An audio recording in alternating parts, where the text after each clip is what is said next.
大家好，歡迎大家再次嚟到故事講堂。今日繼續講韓愈嘅論佛骨表。上一節講咗第一段，今日講埋落去，先讀一讀第二段嘅文章先。漢明帝時，始有佛法。明帝在位才18年矣。其後亂王相繼運祚不詳，宋齊梁陳元魏以下，事佛漸近，年代猶速。廢梁武帝在位48年，前後3度捨身施佛，宗廟之祭不用生勞，晝日一食，止於菜果。其後幾為侯景所逼，磨死台城，各亦尋別。施佛求福，乃更得禍。由此觀之，佛不足時，亦可知矣。高祖始受隨善，則以隨之。當時群臣才識不遠，不能深知先王之道，古今之言，推展性命，以救私弊。其師遂止，臣尚恨焉。好，詞句解釋。漢明帝佢係東漢嘅第2位君主，係一個明君。佢首先清除晒新莽時期嘅遺毒，完成咗佢老爹光武帝未曾完成嘅首尾。佢又抗擊不匈奴，打到不匈奴7個1皮。佢又叫班超出使西域，並且喺西域嗰度重設西域都護府，重新奪回喺新莽時期失去嘅西域控制權，保障咗絲綢之路嘅暢通。佢幾次下詔安撫流民，賜田俾窮人耕種，並且興修水利。喺歷史上，佢係頗受好評嘅。有一晚，明帝發夢見到一個金色嘅人，頭頂有光，喺西邊嗰度慢慢移過嚟。突然一聲雞啼，皇帝就醒咗。於是皇帝就帶住奇怪而忐忑嘅心情上殿去問大臣。大臣傅毅就話啦：呢個咧係西方天竺嘅神，佢哋咧稱之為佛。於是漢明帝就派人去天竺嗰度請咗2個鬍鬚佬迦葉摩騰同埋竺法蘭，用白馬馱住一大堆嘅經卷翻到嚟。明帝就喺洛陽嗰度咧就起咗一座白馬寺，2個天竺僧人就喺嗰度譯出咗後來韋小寶同埋神農教主咧都一直心心念念想得到嘅42章經。後世人就認為中國嘅佛教係由漢明帝嗰個時期傳入嚟嘅。漢明帝登基嘅時候係30歲，死嘅時候係48歲。所以韓愈講明帝在位才18年矣。亂王相繼，東漢自公元25年開始到220年結束，總共係205年，國運都算叫做長啦。但係自漢明帝以下嘅國君呢，佢哋在位嘅時間呢，個個都唔長嘅，都只不過係10幾年，甚至乎只有1年，而且朝政係相當混亂。經常都係外戚同埋宦官輪流干政，然後漢獻帝被軍閥輪流挾持，最後落入曹操之手。跟住就係魏蜀吳三國嘅混戰。到曹操死咗之後，漢獻帝被逼禪讓帝位俾曹丕，於是魏就成為東漢以後嘅正統。但係魏只不過係存在咗36年，經歷咗5個皇帝，個個都在位不長，而且係短命。跟住就輪到晉，晉朝仲衰。西晉同東晉加起上嚟，雖然有114年嘅國祚，但係幾乎一開國就有內亂，先有賈南風嘅亂政，然後就係八王之亂，再嚟嘅就係胡人入侵，衣冠南渡。南渡之後，晉人依然係醉生夢死，只識玄學空談，不務正業。啲皇帝個個短命而在位不長。再落嚟嘅就係宋齊梁陳，同埋佔咗長江以北地區嘅北魏。宋齊梁陳嘅國祚全部都唔長，4個朝代加起嚟得169年，平均每個朝代都唔夠50年。唔知國祚短，而且國君在位嘅時間唔長而又短命。呢幾個朝代因為只佔有長江以南嘅地區，所以又叫做南宋、南齊、南梁、南陳。至於控有長江以北嘅地區，就係鮮卑人拓跋氏，立國號為魏，史稱為北魏。佢哋嘅君主因為好愛中原文化，於是放棄鮮卑姓，並且強迫所有鮮卑人改漢姓。國君嘅皇族就改姓元，所以韓愈稱之為元魏。元魏嘅國祚相對於宋齊梁陳嚟講咧，雖然並唔短，但係亦都唔算長。只係100年多啲啲，而且國君個個都係短命種，呢啲就係韓愈口中嘅亂亡相繼。宋、齊、梁、陳、元、魏呢幾個朝代，我喺前邊已經解釋過。基本上，宋、齊、梁、陳呢4個朝代加起嚟，同元魏幾乎係同時並存嘅，只不過佢哋係分江而治。元魏喺長江以北，所以又叫做北魏或者係叫做北朝；而宋、齊、梁、陳就係喺長江以南，所以合稱叫做南朝，或者分別叫做南宋、南齊、南梁同埋南陳。梁武帝呢一個係一個相當奇葩嘅皇帝，佢相當信佛，簡直信佛係信到黐咗線。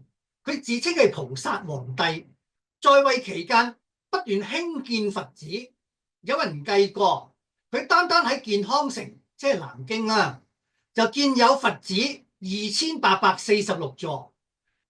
佢提倡素食，而且要跟足佛陀規矩，每日只食一餐，過午不食，而且打破歷代嘅祭祀傳統，唔用牛羊豬狗雞鴨呢啲咁嘅牲畜嚟祭祀宗廟祖先，並且佢曾經3次去同太子出家，即係韓愈所謂嘅3度捨身施佛，而每次出家佢都要人用1億萬錢咧將佢贖翻出嚟，而呢啲咁嘅錢其實都係喺民間嗰度搜刮翻嚟嘅。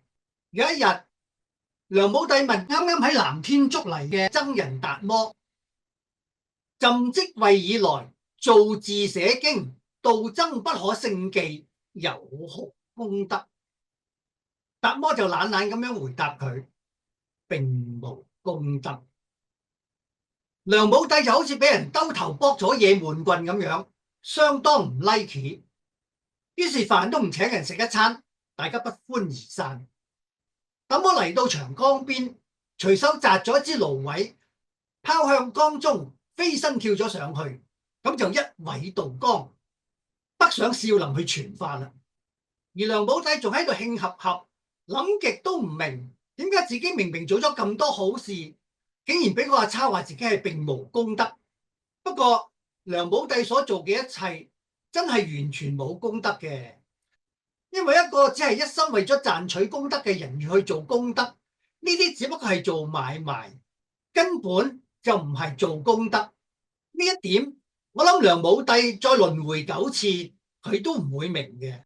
梁武帝本身就係一個俗人，所以佢唔會明白乜嘢叫做功德，點樣先至會有功德。其實梁武帝蕭衍唔止係一個俗人，佢仲係一個殘暴不仁嘅人。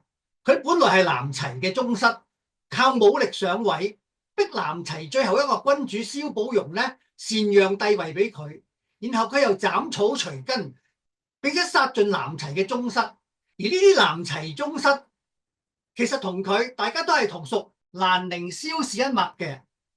換句話講，蘭陵蕭氏除咗梁武帝蕭衍一家之外，全部都俾佢殺晒。大家諗諗，一個咁嘅暴君會有幾多佛性？最搞笑嘅就係佢喺殺蕭寶融之前，竟然舉行咗一個超度蕭寶融嘅無遮大會，而呢個法會後來就俾人演化為水陸法會。梁武帝喺呢個法會上邊頒布斷殺絕宗詔，宣稱自己係以法刀斷輪迴鎖，即係佢自創話佢認為自己係用佛法之刀去斬斷佢因為殺絕蘭陵蕭氏嘅輪迴業報。簡單啲講，即係話佢唔使因為殺蘭陵蕭氏呢件事會遭到報應啦。佢又曲解大般若涅槃經，話自己係菩薩皇帝，而菩薩為護法，故殺生無罪，並且將殺蕭寶融呢一件事咧解釋為斷佢嘅輪迴苦，即係佢可以斷咗蕭寶融嘅輪迴，而自己又可以不遭報應。呢個兇殘又隨便曲解佛典、無中生有去亂搞法會嘅人，佢會真係一個學佛嘅人咩？當然唔係啦。所以後來就有人指斥梁武帝，話佢所做嘅一切都係妄解慈悲、毒龍假語。不過梁武帝嘅報應話咁快就到啦。佢在位48年，最後俾叛將侯景圍困喺台城，終於監山餓死。臨死之前，佢只能夠發出痛苦嘅屙屙兩聲。生爐祭祀嘅用品以動物祭祀為生，爐分太爐同埋少爐，牛、羊、豬齊備嘅就叫做太爐，冇牛而只有羊豬嘅就叫做少爐。一般嚟講，天子嘅祭祀一定係用太爐，而諸侯嘅祭祀咧就只能夠係用少爐。梁武帝喺祭祀上咧就乜爐都唔用，只係用蔬菜水果。讖滅即係隨即而亡咁解。高祖始受隨善，高祖即係唐朝開國嘅皇帝唐高祖李淵。隨善即係佢接受隋朝嘅末代皇帝楊佑將個帝位禪讓俾佢，佢之後就立國號為唐。以隨之指嘅係唐高祖想裁減限制佛道二教嘅人數同埋活動嘅範圍。正如韓愈所講，宋齊梁陳元魏以下是佛漸根，意思就係由呢幾個朝代一路咁樣落嚟，到隋朝佢哋嘅拜佛，一個朝代比一個朝代恭敬，一個朝代比一個朝代虔誠，僧道嘅人數不斷飆升，令到國家嘅財困呢不斷加劇。到咗唐高祖開國，佢其實都好想控制佛道二教嘅橫流，所以佢曾經質問啲僧人：棄父母之鬚髮，去君臣之章服，利在何門啊？意思就係問你唔要父母用精血俾你嘅鬍鬚同埋頭髮，係都要剃光個頭，又唔守君臣嘅禮法，唔着本土嘅衣服，咁樣有乜嘢好處啊？於是佢喺武德年間兩次發出沙太佛道詔，一次係喺武德4年，佢話釋家展教，清正為先，道士呂貫妄託老君，皆宜沙太。另一次係喺武德9年，就話命有司沙太天下僧尼，道士呂貫其精勤練行守戒律者，並令大寺觀居住。所謂沙太就係徒太，將嗰啲唔入流嘅和尚、道士、呂尼、道姑裁太出去，本來係一件合情合理嘅事。但係後來唐太宗登基，一上嚟就取消咗佢老爹嘅沙太詔，咁佛道二教就越演越烈，終於尾大不掉。才識不遠，才通才，識指見識，成句嘅意思咧，即係話學問唔夠深，眼光又唔夠遠大。推展姓名，推展即係執行同埋清楚發布。姓名指嘅係唐高祖當時嘅想法，成句嘅意思就係將高祖嘅沙太詔執行同埋清楚咁樣發布出去。好啦，呢段文章由漢明帝時始有佛法到神常核然，講嘅係乜嘢意思呢？佢大概嘅意思咧就係咁嘅。到咗後漢明帝嘅時候，佛法先至話流入嚟。不過明帝只係坐咗18年嘅江山啫，之後國家就變亂頻生啦。皇帝一個接住一個咁樣短命而亡，終於連個國家都冇埋。到咗宋齊梁陳同埋元魏呢幾個朝代，佢哋拜佛，一個朝代比一個朝代恭敬，一個朝代比一個朝代虔誠，但係佢哋嘅君主一個個都係特別短命嘅。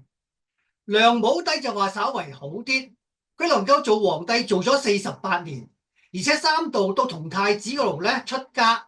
喺宗廟祭祀方面，佢唔用太爐，而改用齋供，而自己每日只食一餐，而且只係食蔬菜水果。